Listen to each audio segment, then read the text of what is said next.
No, I don't know about it. I saw it on television this morning. I'm not a fan of John Bolton. He's a real sort of a lowlife. If I heard this correctly, wait, so in the beginning of this video, Vance does know details about the investigation. He says that they're at the start of an investigation into Bolton. So Trump absolutely knows the details of this investigation. If Vance does, why would the vice president be clued into this at all?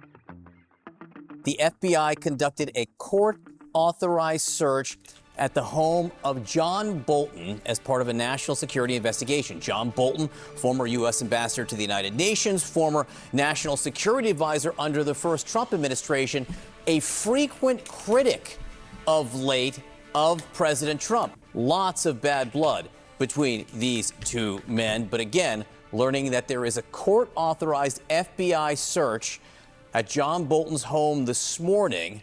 Let's bring in CNN's Caitlin Polantz for the very latest on this. We saw pictures of officers around the home of John Bolton. What's known at this time? This is a person that Donald Trump has been very much on the outs with since he wrote a book about his service in the first Trump administration when John Bolton was the national security advisor to President Donald Trump. At that time, Trump was very unhappy that Bolton was talking about things that Trump did that made Trump look very bad publicly, ways that Trump himself handled other foreign leaders, national security, classified issues. And Trump at that time, back in 2020, was saying that John Bolton should face criminal problems for allegedly publishing classified information. All right, Caitlin Polantz for us, digging on this in Washington as this information continues to come in. One point Caitlin's making there. John Bolton had high-profile lawyers the first time around. He himself, a very accomplished lawyer as well. Just to keep in mind, those critics and supporters of him would both, I think, concede that point. Yeah, and remember, it was since Trump came into office, he also stripped Bolton of a security clearance as well. This is not the first time that they've gone after him. I remember at the time, Bolton, I think he kind of laughed about it because it wasn't as if he was going to be leaning on that anytime soon. But let's continue covering this break.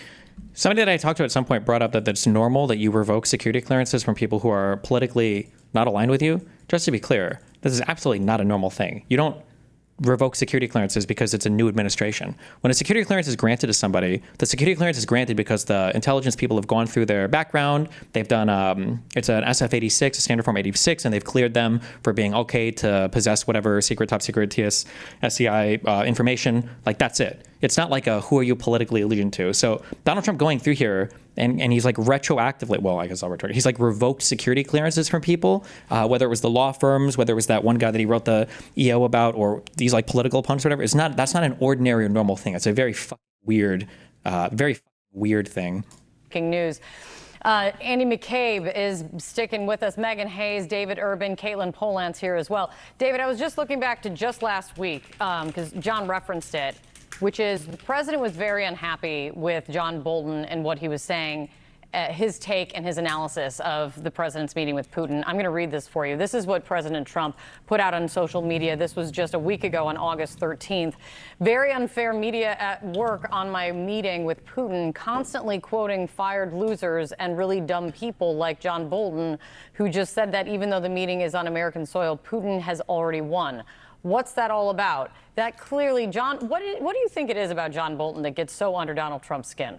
Well, you know, he clearly doesn't agree with the president. He clearly, attacks him on a wide variety of fronts, some justified, some perhaps not. But it's been pointed out, this doesn't stem, I don't believe, from this past week. I think this stems going back to 2020 when John Bolton published this book and the manuscript was leaked after the National Security Council told Bolton's lawyers that it could not be published because it contained classified information. Would you agree with revoking security clearances for those who leave government positions? No, because a security clearance is given on a, or you're given access to secured files on a need-to-know basis. Just because you have a security clearance. A lot of people think that when you're granted a security clearance, it means that you can like log into the computer and now you're like, okay, I have a top secret clearance. I can look up every single top secret file that exists in the U.S. top secret database. That's not how it works. You're only granted access to stuff related to whatever it is you're working on. Everything is on a need-to-know basis. So even if somebody was granted a security clearance and then they are no longer in government, even at that point, my understanding is it's not ordinary that you revoke the security clearances past that. They would just keep it until it expires. And it was going to be a problem. And the manuscript leaked to different news outlets, and it was quite a kerfuffle, if you remember back in.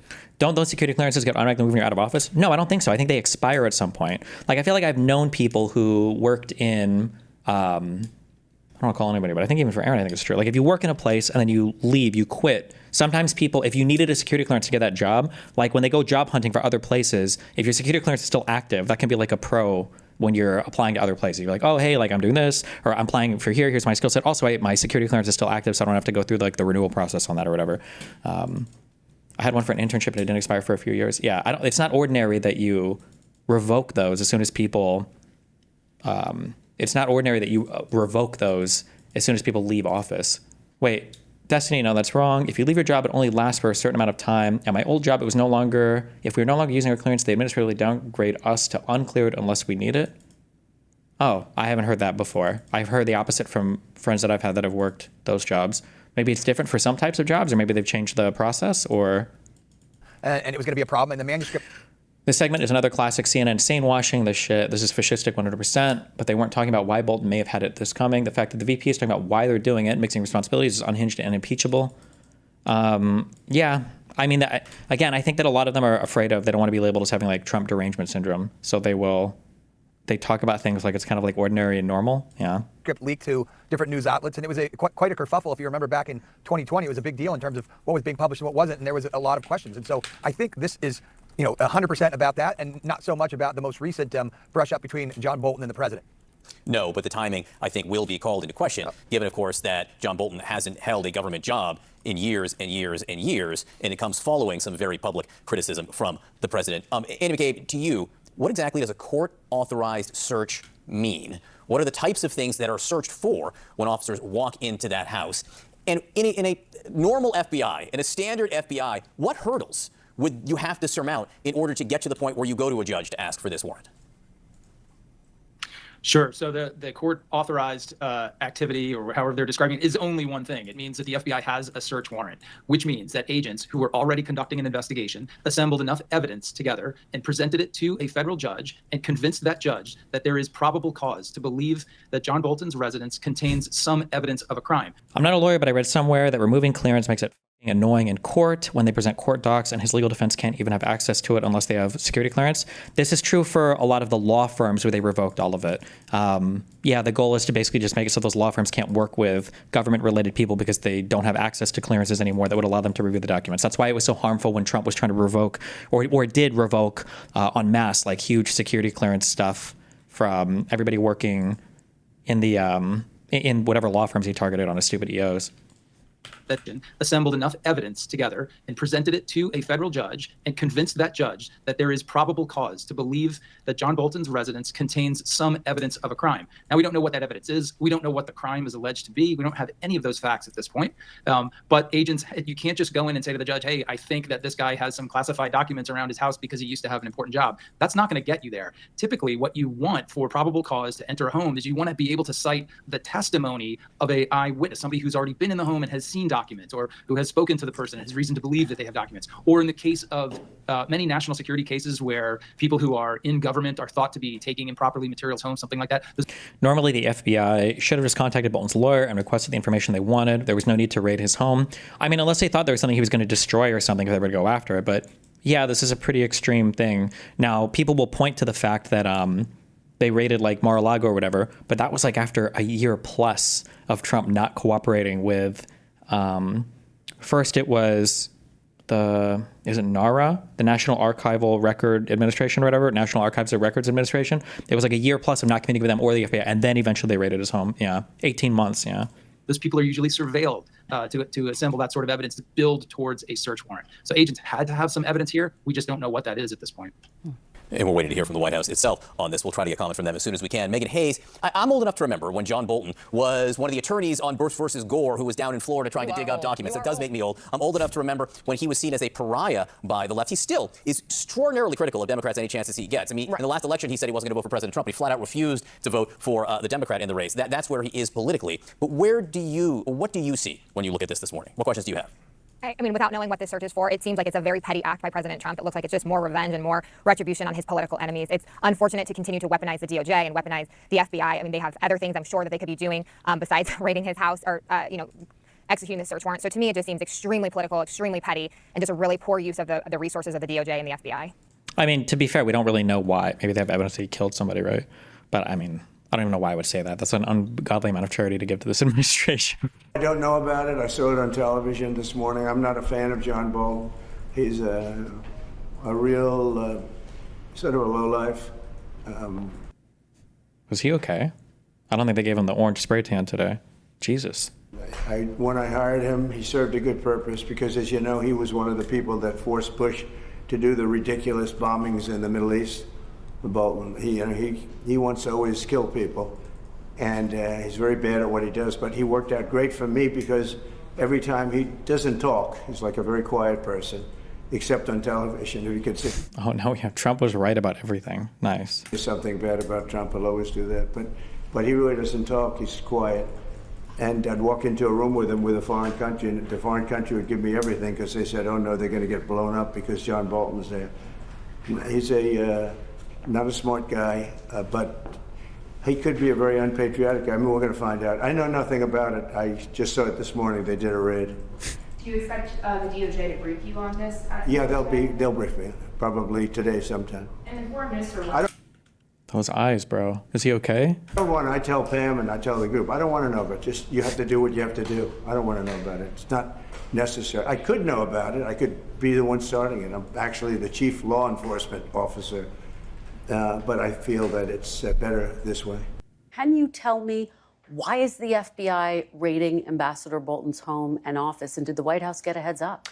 Well, so we're in the very early stages of an ongoing investigation into John Bolton. I will say we're going to let that investigation proceed. What I can tell you is that unlike the Biden DOJ and the Biden FBI, our law enforcement agencies are going to be driven by law and not by politics. And so if we think that Ambassador Bolton has committed a crime, of course, eventually prosecutions will come. But as you know, Kristen, this is all part of gathering evidence, trying to understand something that we're worried about. And of course, I'll let the FBI comment on the next stage of the investigation. What's at the root of this? Is this about classified documents? Well, again, I'll let the FBI speak to that. Classified documents are certainly part of it, but I think that there's a broad concern about Ambassador Bolton. They're going to look into it. And like I said, if there's no crime here, we're not going to prosecute it. If there is a crime here, of course, Ambassador Bolton will get his day in court. That's how it should be.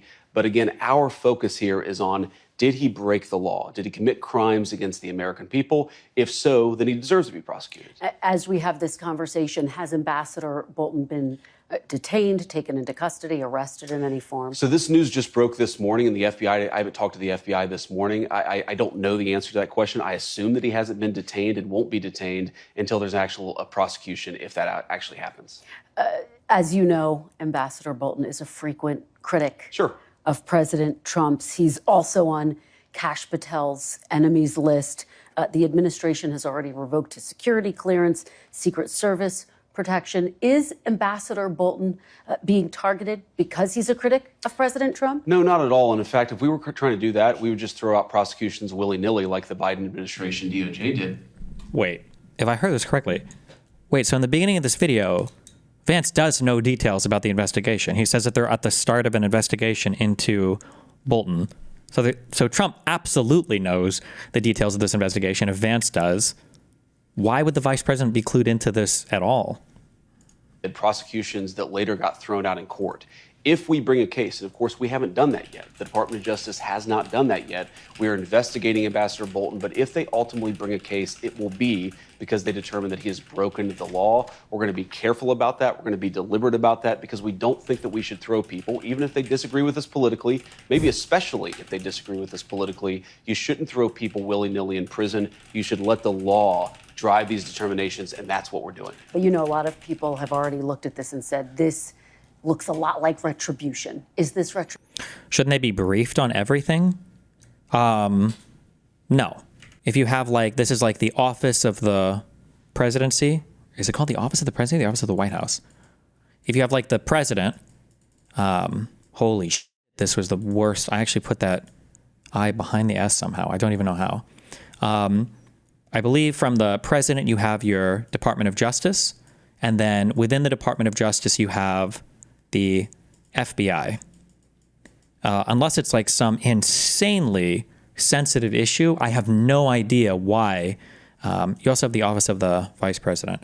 I have no idea why anybody in the FBI would be communicating with the Office of the Vice President. It doesn't make any sense whatsoever, right? If any communication is happening, it should be with the Department of Justice's head, or beneath that, which would be the Attorney General or the Deputy AG or some other Associate AG maybe.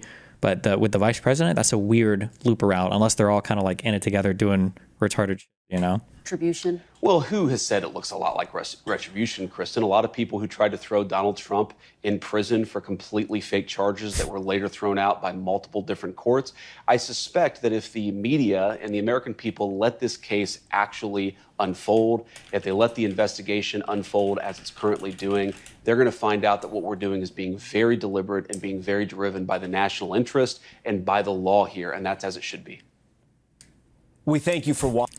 I just want to say it's so crazy to me that the head of the FBI who's doing these investigations, I don't know if I have done this enough on stream, just so we're all aware of this, right? You remember that he wrote this book. Kash Patel wrote this book. It's just unbelievable that this guy is the head of the FBI. Baby Bean story time. Wait, why? What the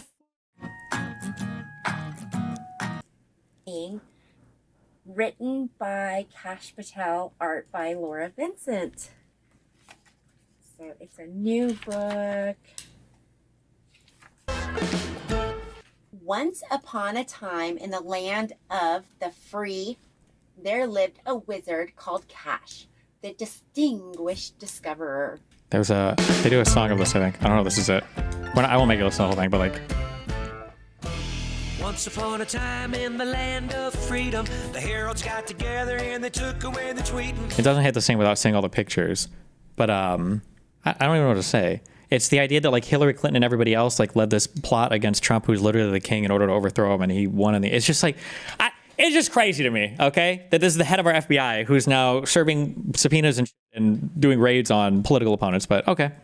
When Mar-a-Lago was getting raided, to your point about the media, 3 years ago, John Bolton was on television. Yeah, there's the Mar-a-Lago. Everybody doesn't even matter. Everybody on the conservative side is going to compare this to the Mar-a-Lago raids. But again, remember, the Mar-a-Lago raid stuff was happening because Trump was literally not communicating with the National Archive and Records Administration, or I should get the name of this thing down. Hold on. National Archives and Records Administration, yeah, for like a year plus. And then the FBI tried to contact him for missing documents. And then after all of this, and also, by the way, this was when Trump was showing things to reporters, saying, I probably should have declassified this, but I didn't. And also, this is, he was telling the Noida guy to like move boxes around and hide them from his own lawyer and from the FBI raiding and everything. Like, it's just so not even remotely comparable to the raid on Mar-a-Lago was, I'm not even going to say it was justified. It should have happened a year earlier. I don't know why they gave Trump so much time to respond to this. It's so unhinged that when Pence and Joe Biden found classified in their offices or whatever, they basically called up NARA immediately. And then there was special counsels appointed. That's where the Hur report came from, because of the whole investigation of this for nothing, even though he called it in. And somehow Trump got away with this completely.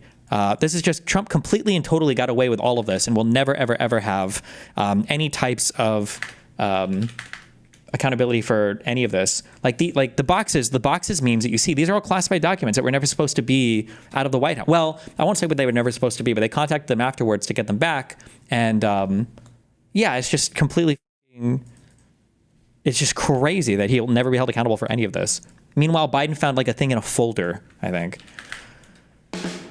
Sorry, this was the music video. Oh my God. Kash Patel, this is the head of our FBI, wrote this. This is like one of 3.